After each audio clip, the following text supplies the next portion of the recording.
अस्सलाम वालेकुम। उम्मीद आप सब खैरियत से होंगे। सियासी आदमी हो या कोई मजहबी पेशवा हो, ज़्यादातर इन लोगों की कोशिश ये रहती है कि आवाम जो है वो जाहिल रहे। ज़्यादातर का मतलब ये है कि कुछ लोग इनमें अच्छे भी होते हैं, वो भले से कोई सियासी आदमी हो, कोई नेता मंत्री हो या कोई मस्जिद का इमाम हो, कोई मुफ्ती साहब हो। इनमें कुछ ही लोग ऐसे होते हैं जो आवाम का अच्छा सोचते हैं, आवाम का भला सोचते हैं। नहीं तो ज़्यादातर लोग चाहते हैं कि आवाम जो है वो जाहिल रहे, ताकि इनकी जो दुकानें हैं वो ज़ोर शोर से चलती रहें।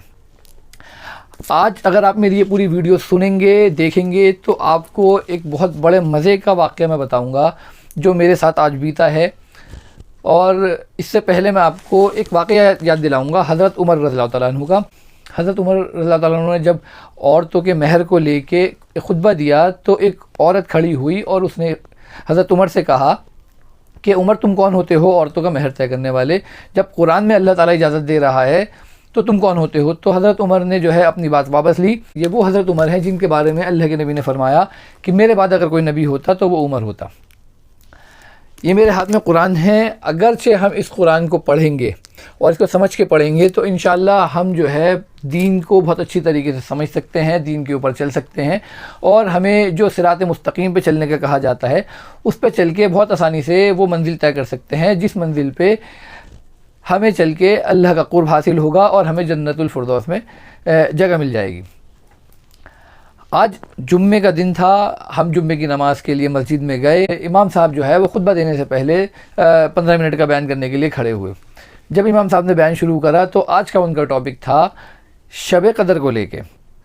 और जाहिर सी बात है आज जो है वो 21वीं शब है रमज़ान की, तो उनका जो है वो टॉपिक शब कदर होना ही था। लेकिन जैसे उन्होंने बयान शुरू करा तो उन्होंने जो है शब कदर पे लोग जो खुराफातें करते हैं उसके ऊपर बात करनी शुरू करी। अब मैं थोड़ा सा चौंका। मैंने सोचा कि शब कदर पे लोग क्या खुराफातें करते हैं पता चले मुझे। तो फिर उन्होंने इस तरीके से शुरू करा कि भाई जो है लोग जो है वो कब्रिस्तान जाते हैं और गाड़ियों पे हॉर्न बजाते हैं और सारी चीज़ें करते हैं। तो मेरे दिमाग में घूमने लगा। मैंने कहा ये तो 15 शाबान पे जिसको लोग शब बारात कहते हैं वो उस मुतालिक इस टाइप की बातें होती हैं। शब कदर पे तो अक्सर लोग बाज़ारों में अपनी बीवियों के साथ शॉपिंग कर रहे होते हैं या मस्जिद में इबादत या घर में इबादत कर रहे होते हैं। उसके बाद इमाम साहब ने शब कदर को लेके एक 15 शाबान की जो ज़ईफ़ रिवायत है वो बयान करी। वो ज़ईफ़ रिवायत इस तरीके से है कि आयशा रज़ियल्लाहु ताला अन्हा सो रही थी, अचानक आपकी आँख खुली तो आपने जो है देखा आप सल्लल्लाहु अलैहि वसल्लम बिस्तर पे मौजूद नहीं है। तो आप जो है वो पीछे पीछे गईं और आप सल्लल्लाहु अलैहि वसल्लम जो है जन्नतुल बकी कब्रिस्तान में मौजूद थे। फिर आप वापस भाग कर आ गईं। फिर आप सल्लल्लाहु अलैहि वसल्लम जब आए तो आपका सांस फूलता हुआ देख के आपने आयशा रज़ियल्लाहु ताला अन्हा से फरमाया कि भाई तुम जो है मेरे ऊपर शक कर रही हो। तो ये पूरा वाक़या जो है उन्होंने जो 15 शाबान के ऊपर एक ज़ईफ़ रिवायत है वो बयान करी। शब कदर के मौके पे शब बारात की रिवायत जो है उन्होंने पेश करी। और फिर उन्होंने जो है इस तरीके से इस बात को आगे बढ़ाया कि आप जो है या तो ईशा की नमाज़ पढ़ के सो जाइए या आप इबादत करिए। और अल्लाह के नबी ने तो अपनी बीवी को भी सोने दिया, उनको जगाया नहीं शब कदर पे। तो मुझे जो है बड़ा अजीब सा लगने लगा और मेरा दिल चाहा कि मैं जो है खड़ा हो जाऊं और भरे मजमे में इमाम साहब से कहूं कि इमाम साहब आपको कुछ शायद मिसअंडरस्टैंडिंग हो रही है। लेकिन वो इमाम साहब जो है इस रिवायत को जो है वो बयान करते रहे और कब्रिस्तान जाइए लेकिन आप जो है हुड़दंग ना मचाइए, खामोशी से जाइए, खामोशी से आइए और आप अपनी इबादत करिए और ख़ामोशी से इबादत करने का हुक्म है, भले साहब घर वालों को भी ना जगाइए। जब उन्होंने इतनी सारी बातें करी तो मुझसे रहा नहीं जा रहा था, लेकिन मैंने बहुत ज़्यादा ज़ब्त करा क्योंकि आपको पता है कि भाई इस तरीके से भरे मजमे में खड़े होकर इमाम साहब को टोकना, एक तो इमाम साहब के ही जो है वो इज़्ज़त नफ्स के ऊपर जो है बहुत ज़बरदस्त चोट लगेगी और फिर इमाम साहब के बहुत सारे जो है करीबी होते हैं वो इस बात को नहीं समझ पाएंगे कि जी इमाम साहब सही कह रहे हैं या गलत कह रहे हैं। लेकिन इमाम साहब के ऊपर एतराज़ अगर किसी ने करा है तो फिर वो इमाम साहब के लिए जो है वो एक गलत बात हो जाती, इसलिए उस टाइम में चुप रहा। फिर जब इमाम साहब नमाज़ पढ़ा चुके, दुआ मांग ली, जब इमाम साहब पीछे आए तो फिर मैंने इमाम साहब को रोक लिया।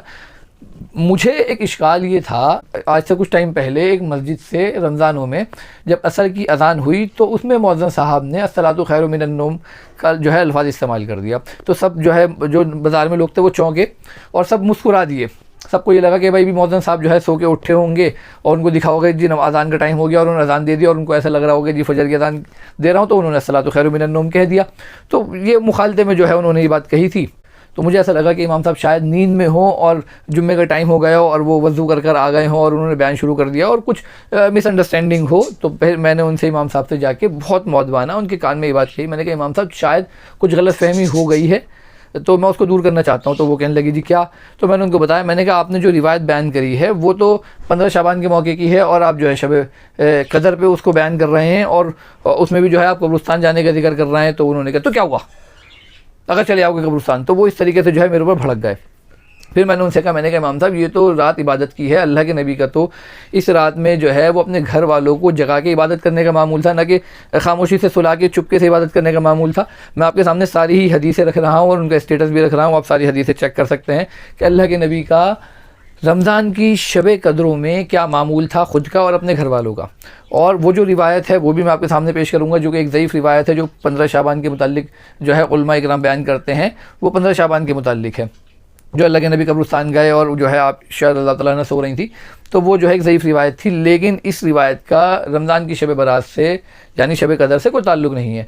अब ये इमाम साहब को मैं समझता हूँ कि अपनी गलती का एहसास हो गया होगा, लेकिन उन्होंने जो है अपनी बात से रुजू नहीं करा और वो जो है अपनी ही बात पे अड़े रहे कि भाई मैंने जो कहा है वो सही कहा है, अगर लोग कब्रिस्तान चले जाएँ या घर वालों को सुलाए भी रखें तो कोई हर्ज नहीं है।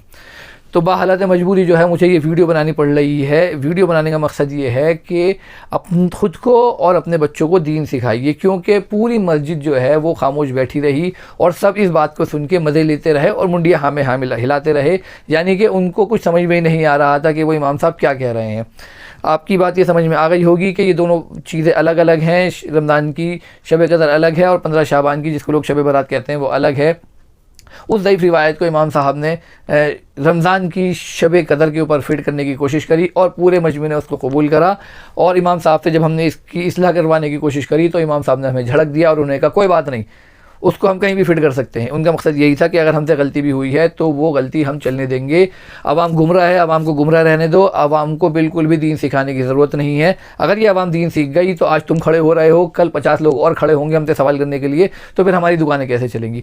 तो इसलिए वीडियो बनाने का मकसद सिर्फ ये है कि ख़ुद भी दीन सीखिए और अपने बच्चों को भी दीन सिखाइए, ताकि इन जैसे आलिमों को जो एक ज़ईफ़ चीज़ जो जिस मौके की नहीं होती उसको पेश कर देते हैं और आवाम जो है उसको हाथों हाथ लेती है। मैं सबकी बात नहीं कर रहा, बहुत सारे अच्छे आलिम भी हमारे बीच में मौजूद हैं जिनकी वजह से जो है लोग आज भी जो है फैज़याब होते हैं, दीन सीखते हैं।